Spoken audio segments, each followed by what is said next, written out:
En esta segunda parte vamos a continuar con el tema de las lesiones precancerosas y por último vamos a terminar comentando algunos casos sobre lo que nosotros llamamos, o la Organización Mundial de la Salud llama, condición o estado precanceroso. Muy bien, volvamos entonces a las lesiones precancerosas. Habíamos hablado de la leucoplasia, habíamos hablado de la eritroplasia y vamos a decir ahora algunas cosas del líquen. El líquen es una afección de piel y de mucosas. A veces está solamente en la piel, otras veces está en la piel y en la mucosa bucal, a veces está en la mucosa bucal y en la mucosa genital al mismo tiempo. Es decir, es variada la forma en que se presenta el líquen, pero generalmente que aparece en piel también lo hace en la boca.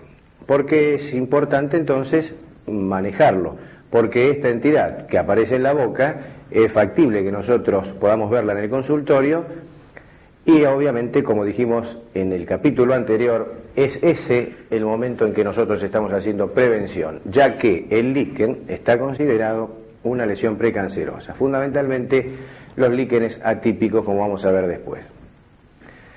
Ahora, yo digo que el paciente va al consultorio y entonces el odontólogo tiene oportunidad de verlo, el líquen.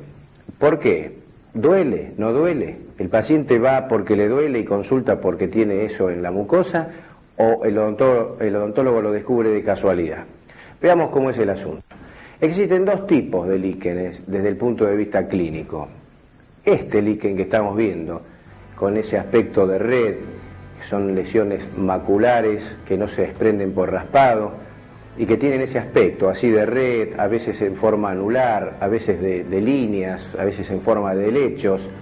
Este es lo que llamamos nosotros el líquen típico. Desde ya que esto que estamos mostrando, hemos tenido la suerte de fotografiar este caso que es de libro, diría yo. Otras veces no se presenta con esta forma tan típica reticular, les digo, aparece en forma lineal, en forma anular, pero el paciente generalmente no sabe que lo tiene.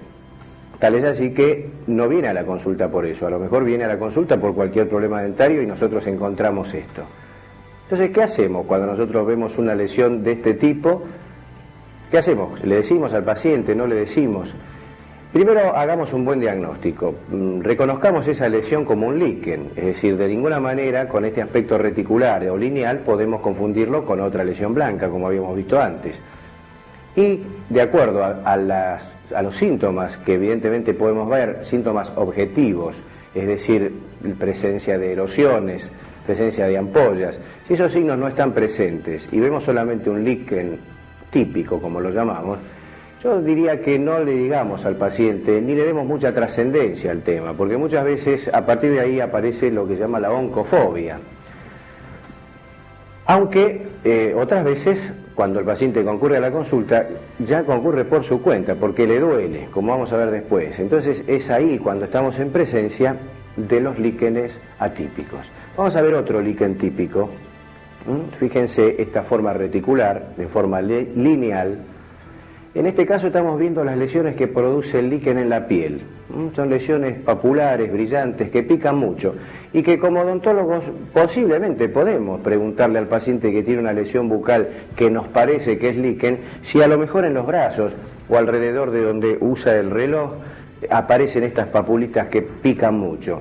Es un dato que nos puede ayudar y orientar al diagnóstico de líquen. Muy bien, estas lesiones de líquen, insisto, las de líquen típico, no deben ser de ninguna manera tratadas, no requieren tratamiento, porque el paciente tampoco se queja de sus lesiones. Sí debe ser controlada. ¿Por qué? Porque estos pacientes a veces de un líquen típico pueden ir a un líquen atípico, como vamos a ver después. Fíjense ustedes en estas lesiones de aspecto anular. Este paciente, curiosamente, aunque hay datos en la bibliografía, este paciente tenía un líquen en la cavidad bucal coexistiendo con una psoriasis. ¿Cuál es el origen del líquen? Luego vamos a ver el líquen atípico para dar más detalles de él, pero primero vamos a ver cuál es el origen. ¿Se acuerdan? Cuando hablamos de leucoplasia dijimos orígenes irritativos, cigarrillo, alcohol, etcétera, etcétera. Pero ¿cuál es el origen del líquen? En la orientación que ha dado la bibliografía es variada. pero casi todos coinciden en que el líquen realmente tiene un componente psicosomático importante. Y si ustedes toman al azar pacientes con líquenes, fundamentalmente líquenes erosivos, líquenes atípicos, y le preguntan ¿cuánto hace que tiene este problema, señor? Y hace 2 años. Ustedes le dicen, y hace 2 años, por ejemplo, usted no tuvo un problema emocional, algo que lo haya impactado emocionalmente, la pérdida de un familiar, un problema económico, un problema de trabajo, y van a tener ustedes la sorpresa de que realmente ese hecho que lo conmovió emocionalmente fue factor, diría, decisivo de la aparición de ese líquen. En este caso entonces comprobamos que el origen del líquen tiene, en cierta forma, un componente psicosomático importante. Muy bien, hay otras causas, hay causas medicamentosas que pueden llegar a provocar lesiones de tipo liquenoides. No es lo más común, pero existen medicamentos que pueden desencadenar la aparición de un líquen. Muy bien, vamos entonces a seguir viendo clínicamente, porque ese era el objetivo de esta charla, es decir, cómo sabemos cuándo es un líquen y qué hacer con él. Decíamos que hasta el momento estábamos viendo lesiones de líquen típico. Veamos ahora este labio. Este es un paciente que tiene unas lesiones de tipo erosivo, costrosas, incluso en este labio hubo una ampolla. Pero fíjense lo que vemos de la lengua. Si vemos con detalle, en la lengua observamos unas líneas blancas, o sea, hiperkeratosis de aspecto lineal, que son características del líquen y que siempre, o por lo general, están presentes cuando el líquen también es atípico. ¿Qué es lo que ha pasado? ¿Por qué se produjo esta ampolla? Ustedes se acuerdan, cuando hablamos de la histología del líquen, ustedes van a leer en muchos textos de histopatología que en el líquen, fundamentalmente en el líquen erosivo, se produce una degeneración hidrópica de la basal. Quiere decir que hay una alteración en la continuidad, en ese límite entre el epitelio y el corion. Cuando eso está alterado, cuando se produce esa pérdida de continuidad, hay una extravasación de líquido desde el corion hacia el epitelio y se produce la ampolla.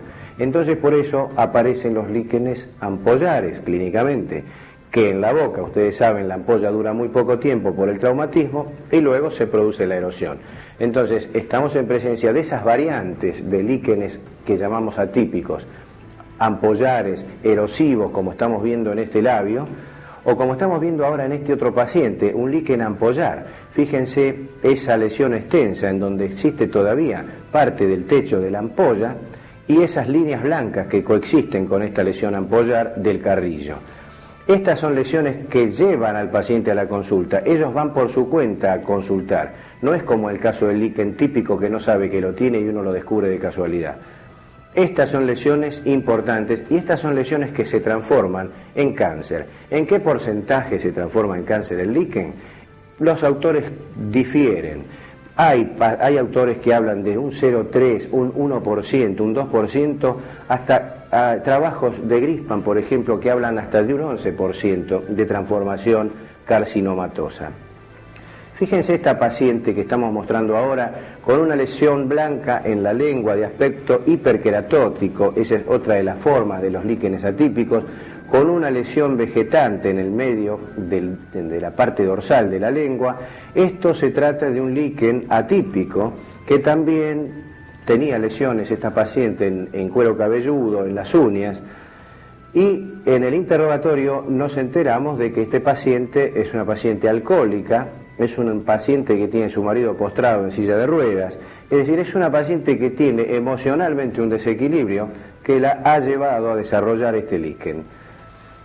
Fíjense este otro caso, un líquen también hiperqueratótico, hay una superficie dorsal de la lengua totalmente cubierta por una imagen blanca que no se desprende por raspado y que puede ser confundida con una leucoplasia, tal es así que hay que hacer una biopsia y ahí el cuadro histológico del líquen y de la leucoplasia es perfectamente claro y se hace una buena diferenciación. Vean esta otra paciente, una imagen, como dicen algunos autores, con marca de chorreado de vela, son líneas blancas a veces violáceas, que está hablando acá en este caso de un líquen hiperqueratótico también. O este otro caso, que es una imagen de un líquen atrófico de lengua. El líquen atrófico, otra de las formas de los líquenes atípicos. Vean esta otra imagen un poco más extendida, esta atrofia en el dorso de la lengua. O este otro caso, que lo hemos visto hace muy poco tiempo, con una característica clínica que no es frecuente en el líquen. Hay lesiones hiperplásicas en la parte dorsal de la lengua y en los bordes, que cuando lo vimos no nos imaginamos de ninguna manera que podía tratarse de un líquen. El diagnóstico del líquen lo hizo el estudio histopatológico. También diría yo un líquen atípico. Muy bien, dijimos entonces que existen líquenes típicos y líquenes atípicos. Estos líquenes típicos no les prestamos atención, los controlamos, no los angustiamos al paciente, pero sí debemos tratar los líquenes atípicos y vamos a ver ahora después de qué manera los vamos a tratar. Pero cuando hablamos en el capítulo anterior que nuestro objetivo era reconocer clínicamente las lesiones y diferenciarlas de otras que se parecen para poder hacer un buen diagnóstico, veamos este caso, por ejemplo. Esta es una lesión que, si ustedes se acuerdan del caso que presentamos hace un poquito nomás, ese labio con lesiones erosivas y ampollares, este es un caso parecido. Lo que pasa es que el interrogatorio es muy importante en la semiología, y en el interrogatorio en esta paciente, por empezar, es una paciente joven. Es muy poco frecuente ver el líquenes en niños o en jóvenes. Es más frecuente verlo en adultos.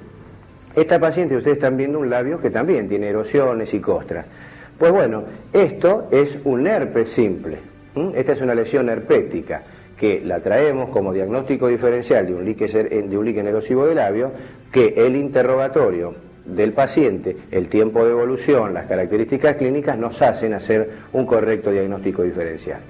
Pero veamos este otro paciente entonces que tiene una lesión erosiva en su gíngiva y en parte de fondo de surco. Podríamos pensar también que puede tratarse de un líquen erosivo.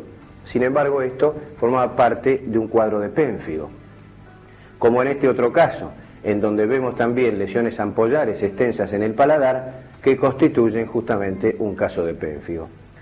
Hagamos ahora otro diagnóstico diferencial. Con esta lesión que aparece en la lengua, con áreas atróficas, con una hiperplasia de papilas en los bordes, y que si no hacemos un buen interrogatorio podemos confundirla con un líquen erosivo. Muy bien, ¿cómo hacemos ahora para tratar estos problemas? Es decir, dijimos que esta charla era de orientación terapéutica. El líquen es una enfermedad fundamentalmente de tipo inflamatorio. Entonces, el antiinflamatorio que vamos a utilizar nosotros en forma selectiva, diría yo, contra esta afección, son los corticoides. El corticoide puede ser aplicado en forma tópica, en forma intralesional, o puede ser aplicado por vía general, ya sea a través de comprimidos o en forma inyectable, en el caso de que los brotes sean muy violentos, muy extendidos y muy molestos. Claro, tenemos que tener cuidado, ¿no es cierto? Todos sabemos, ustedes saben que los corticoides no pueden ser manejados en forma indiscriminada. Tenemos que tener cuidado con el diabético, porque el corticoide eleva la glucemia. Tenemos que tener cuidado con el hipertenso, porque produce hipertensión. Tenemos que tener cuidado con el paciente que tuvo un antecedente de úlcera o con un paciente que tuvo antecedente de tuberculosis. En fin, esto es simplemente a manera de recordatorio y ustedes lo saben esto mejor que yo. No obstante, el corticoide es el medicamento de elección para estos casos de líquenes erosivos o ampollares, líquenes atípicos. El control periódico de estas lesiones, no nos olvidemos que estas lesiones son precancerosas. Estas son lesiones que no van a curar espontáneamente. Hay quien dice que el líquen no se cura nunca. Hay quien dice que si el paciente logra su equilibrio emocional, de repente las lesiones desaparecen y todo eso involuciona. Lo correcto es que el paciente con líquen es un paciente que nos visita con mucha frecuencia en el consultorio, es un paciente al cual hay que decirle que va a mejorar mucho de sus lesiones aplicando esta medicación, pero debe tener presente que ante cualquier cambio, y él lo comprueba, emocional, alguna rabieta que pueda agarrarse en su casa, o con sus amigos o en el trabajo, pueden aparecer esos brotes de líquenes que el paciente mismo y con nuestro control volverá a mejorar con la medicación específica. No nos olvidemos que acá sí, en el líquen, podemos controlarlo periódicamente con citologías exfoliativas, sobre todo de las lesiones erosivas, que son aquellas lesiones que a veces no cierran y que pueden estar marcándonos la presencia de un incipiente carcinoma espinocelular. El caso del líquen, discúlpenme que haga este comentario, no sé si fuera de contexto. El caso del líquen es interesante mencionar que no sé si considerarlo, o mismo la Organización Mundial de la Salud, considerar la lesión precancerosa o estado precanceroso. Eso lo vamos a ver después cuando hablemos de estado precanceroso. ¿Por qué digo esto? Porque una leucoplasia, tal cual como yo les mostré, podemos seguirla histológicamente, cómo va transformándose en cáncer. Es una lesión precancerosa. Pero un líquen, en más de una oportunidad, es difícil determinar cómo un líquen se está transformando en cáncer. Es sí factible ver cánceres desarrollados sobre un terreno en donde había un líquen. Eso lo vamos a ver después. De todas maneras, ya dijimos que el líquen es precanceroso, de manera que debemos controlar a ese paciente. Ojo, no angustiarlo, decirle, mire, cuidado, venga porque esto se puede transformar. Obviamente no. Porque eso desencadena un estado de estrés, un estado de angustia que nosotros queremos es evitar. Lo que queremos es que ese paciente esté lo más tranquilo posible. Y entonces acá viene la segunda parte del tratamiento. La primera, los corticoides como antiinflamatorios. La segunda parte, a través de tranquilizantes o sedantes que el médico se encargará de manejar, y en más de una oportunidad el apoyo de un psicoterapeuta. Es importante para mejorar el cuadro. No nos olvidemos que los factores locales agravan al líquen, no agravan en cuanto al pronóstico, sino que ayudan a que eso no cicatrice rápido. Elementos irritantes, dientes rotos, prótesis desadaptadas, todo eso hay que tenerlo en cuenta y ayudar y eliminarlos para que el líquen sea mejorado en el tratamiento. Yo les hablaba recién de estado precanceroso. Para la Organización Mundial de la Salud, ¿qué es un estado precanceroso? Bueno, la Organización Mundial de la Salud, dice que un estado precanceroso es un estado generalizado que se asocia con un riesgo significativamente mayor de cáncer.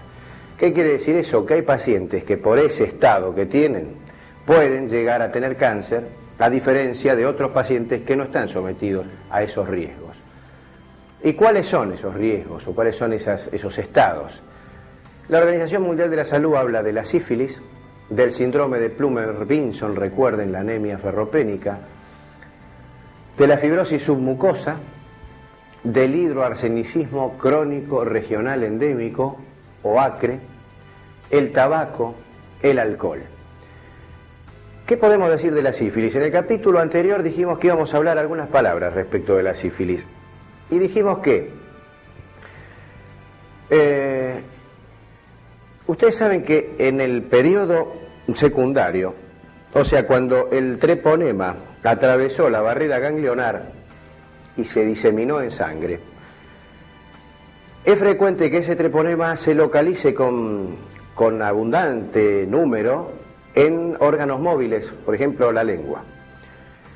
Cuando eso se produce, los elementos sanguíneos que nutren a la lengua, fundamentalmente a nivel de los capilares, arteriola, vénula y linfático, se pueblan totalmente de treponemas. Es decir, los treponemas llegan inclusive a bloquear totalmente los vasos sanguíneos que están nutriendo ese epitelio. De ahí deducimos que si hay un epitelio, el dorso de la lengua con sus papilas, que está mal nutrido porque los vasos están llenos de treponemas, ese epitelio se va a atrofiar porque está mal nutrido. Entonces aparecen las que nosotros llamamos lengua en pradera cegada, de Fournier, recuerdan, presentan esas áreas de atrofia en el secundarismo sifilítico. Fíjense, la sífilis ya está provocando alteraciones en la lengua. Cuando llegamos a la sífilis tardía, hoy difícil de ver, hoy cada vez menos frecuente, diría infrecuente, ¿qué sucede? Sucede la glositis intersticial, es decir, a nivel de la estructura de la lengua, la estructura lingual, ya sea inclusive la parte muscular, a nivel de la lámina propia, también del epitelio, se produce una progresión, un aumento de tejido colágeno, de tejido fibroso, y va produciendo justamente esa esclerosis lingual, que es típica de lo que se llamaba antes el terciarismo sifilítico, junto con los gomas. Entonces, esto era lo que veían los dermatólogos del siglo pasado. Veían esas lenguas con una gran leucoplasia en la superficie y que después se transformaban en cáncer. Y entonces, como esa leucoplasia se producía en una lengua que ya había sufrido por el efecto de la sífilis, y por eso acá la sífilis se la menciona como factor de riesgo, leucoplasia porque ese epitelio estuvo malnutrido, a eso se le agregó factores irritativos locales como el cigarrillo, y después aparecía el cáncer. Entonces era la tríada sífilis, leucoplasia y cáncer. Vamos a ver ahora esta diapositiva, que fue muy gentilmente obsequiada por el doctor Kriner, un caso de una esclerosis lingual en donde ustedes pueden observar esa leucoplasia extendida totalmente en la cara dorsal de la lengua. Ese sería un ejemplo entonces de la sífilis como estado precanceroso. Veamos ahora entonces, en esta diapositiva, otro de los estados precancerosos. Este cuadro que estamos viendo habla por sí solo. Elementos como el cigarrillo y el alcohol predisponen, incluso estudios estadísticos no solamente de cavidad bucal, sino de pulmón fundamentalmente, hablan de que los pacientes fumadores tienen más posibilidades de contraer riesgo, de contraer cáncer de pulmón que los no fumadores. Lo mismo sucede con el cáncer bucal.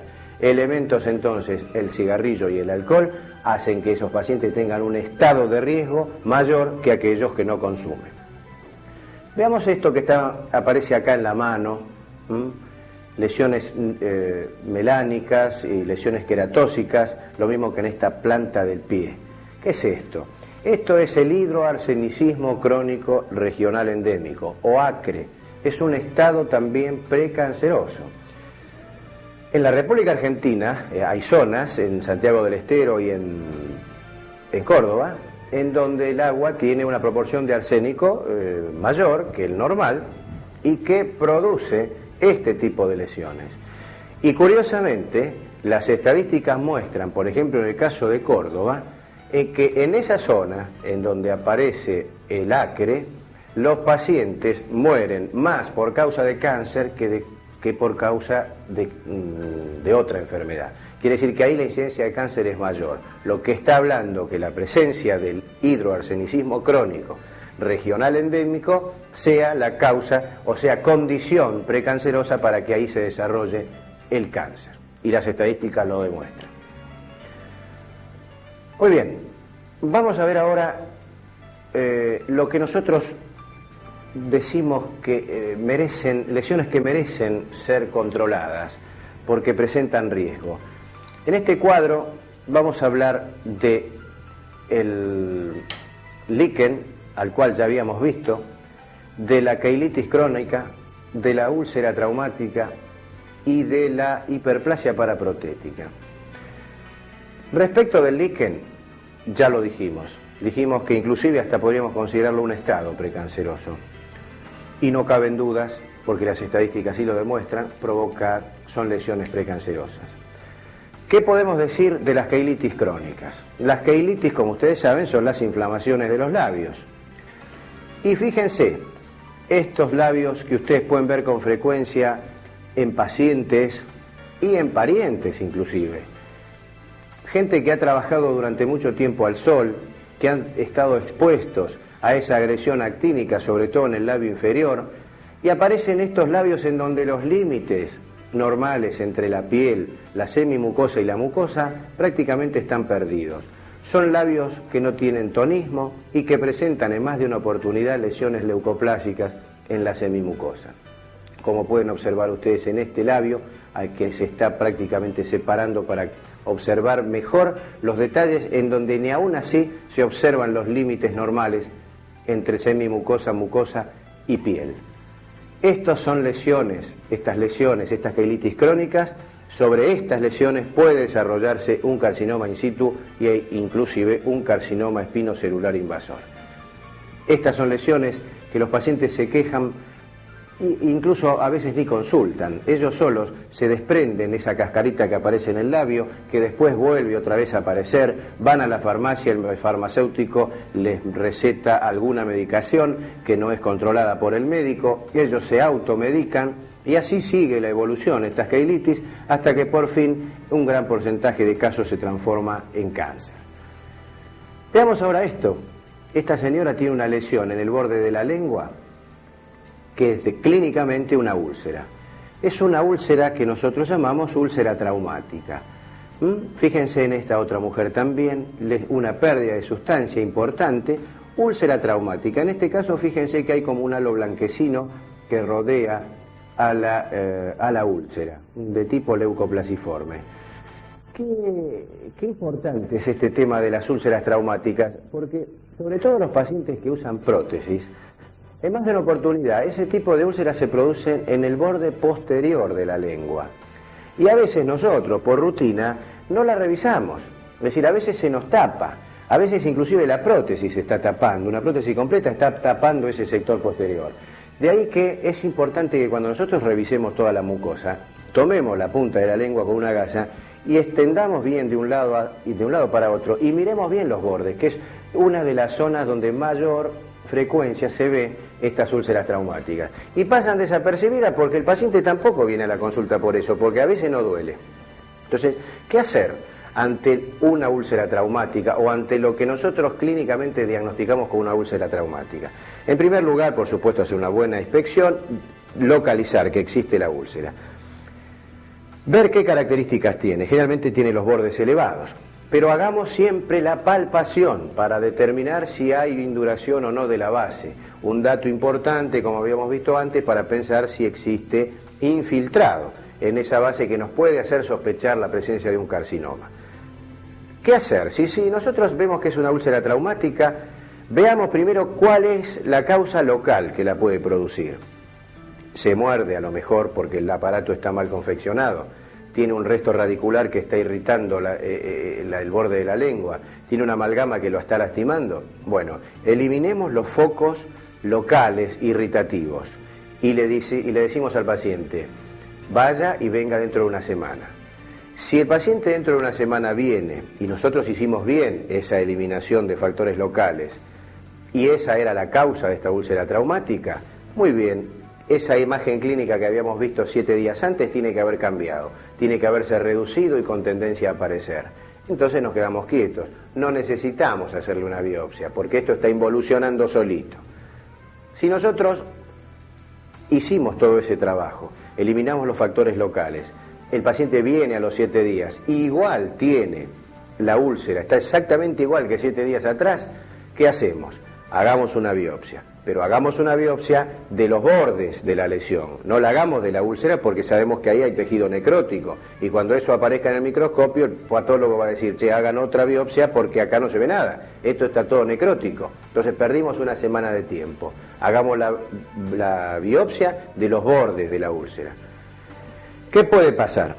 Puede pasar que el patólogo nos diga que es una úlcera traumática. Y entonces nosotros decir, pero ¿cómo es una úlcera traumática? Si yo le saqué todos los factores locales, se tendría que haber ido. ¿Por qué no se fue? Porque puede ser que ese paciente sea diabético, esté pasando por una anemia, factores generales que nos olvidamos de preguntarle. Entonces por eso no cicatriza como corresponde, aún siendo una úlcera traumática. Pero puede ser que el patólogo nos diga que en el resultado de ese estudio, carcinoma espinocelular. Carcinoma espinocelular, el grado lo dirá el estudio. Quiere decir que entonces, ante lo que parecía una úlcera traumática, podía ser un carcinoma espinocelular. A partir de ahí, ya saben cómo deben manejarse, y si no, lógicamente nos vamos a remitir a los textos o a los informes sobre cáncer bucal, que ustedes ya, por supuesto, tienen conocimiento. Muy bien, pero ¿Es fácil reconocer una úlcera traumática? Sí, es fácil, pero de todas maneras vamos a mostrar algunas lesiones como para que ustedes hagan un diagnóstico diferencial. Fíjense esta lesión en el paladar. Este paciente está con su boca abierta y se ve en el paladar una zona oscura, una pérdida de sustancia. Esto, a simple vista, parece una úlcera traumática. Pero, ¿saben qué era esto? Esto era una pérdida de sustancia producida. ¿Por qué? Porque ahí había un canino retenido. Ese canino retenido estaba presionando para abajo, quería salir. Y la prótesis completa que usaba ese paciente impedía o estimulaba que eso erupcione. Esas dos superficies duras terminaron por necrosar a la mucosa produciéndose una úlcera. Esto es un ejemplo para dar un diagnóstico diferencial. Fíjese esta lengua. Esta es una lesión, aparentemente una pérdida de sustancia. Pero miren, el fondo es amarillento y tiene un halo eritematoso alrededor. Ustedes ya saben qué es esto. Esto es una afta. Entonces, importante para el diagnóstico diferencial, que por otra parte el interrogatorio al paciente ya nos está ayudando, porque esto hace 3, 4 o 7 días que lo tiene, y no es que desconoce que lo tiene como pasa con algunas úlceras traumáticas. Cuidadito con esto que vemos ahora, porque esto que es una pérdida de sustancia en un paciente joven en el labio, resultó ser un chancro sifilítico, de modo que es importante el interrogatorio siempre en todas las lesiones. Y esto que estamos viendo acá, que ustedes ya saben que es una hiperplasia paraprotética, no tiene significado o significación, digamos, pronóstica. No existen casos en la literatura que digan que una hiperplasia paraprotética se transformó en cáncer. Por lo tanto, yo diría que no conviene ponerlo dentro de las lesiones precancerosas ni de los factores de riesgo. Pero ¿saben por qué está acá? Porque no es la primera vez que en una prótesis se produce una hiperplasia paraprotética y en el fondo de esa hiperplasia paraprotética está el carcinoma. A ver si me explico. No se transformó la hiperplasia paraprotética en un carcinoma, sino que coexisten.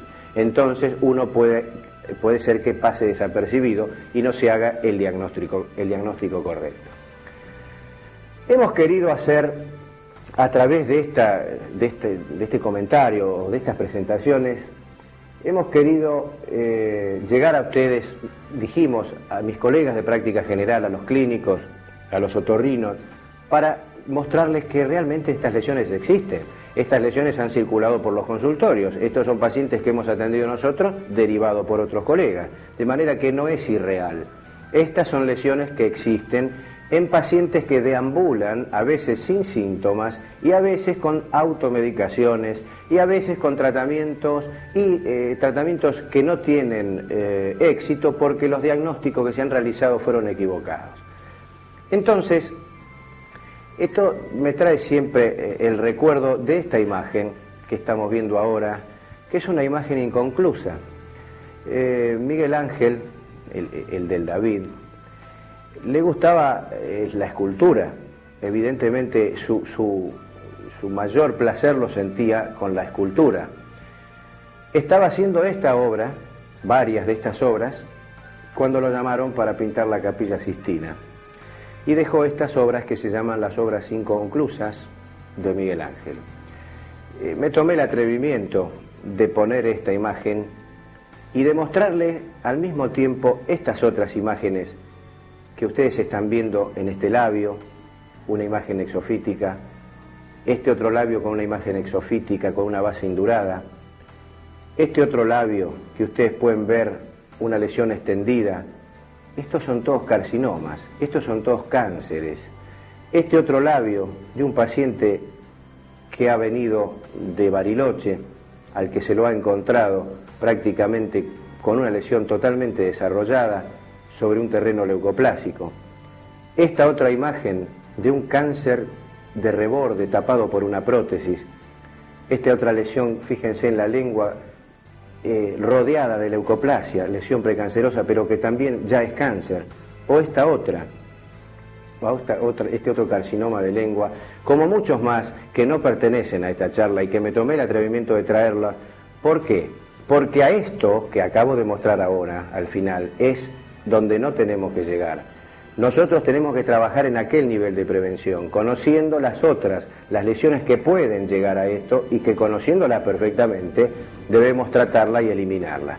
Así que esta imagen inconclusa de Miguel Ángel me sirve para decirles, no dejemos inconclusa esta charla o este momento que hemos pasado juntos y no dejemos inconclusa la tarea que diariamente tenemos que hacer en el consultorio y rastrear las lesiones precancerosas, tratar de que disminuyan las estadísticas de muerte por cáncer bucal. Nosotros, los odontólogos, estamos acostumbrados a creer que en el consultorio no tratamos pacientes con riesgo de vida. Es frecuente que en el consultorio la parte de odontológica pura o de enfermedad periodontal sea la que predomina, pero esos pacientes con riesgo de vida también pasan por el consultorio. Ustedes saben que hay pacientes que llegan a la consulta en un estado T3, T4, N2 y que han sido tratados por odontólogos que se les ha escapado. No han tenido mala intención, pero se les ha escapado por la falta de rutina, por la falta de estímulo o por la falta de conciencia de prevención. Esto ha pretendido ser una charla sobre prevención del cáncer bucal.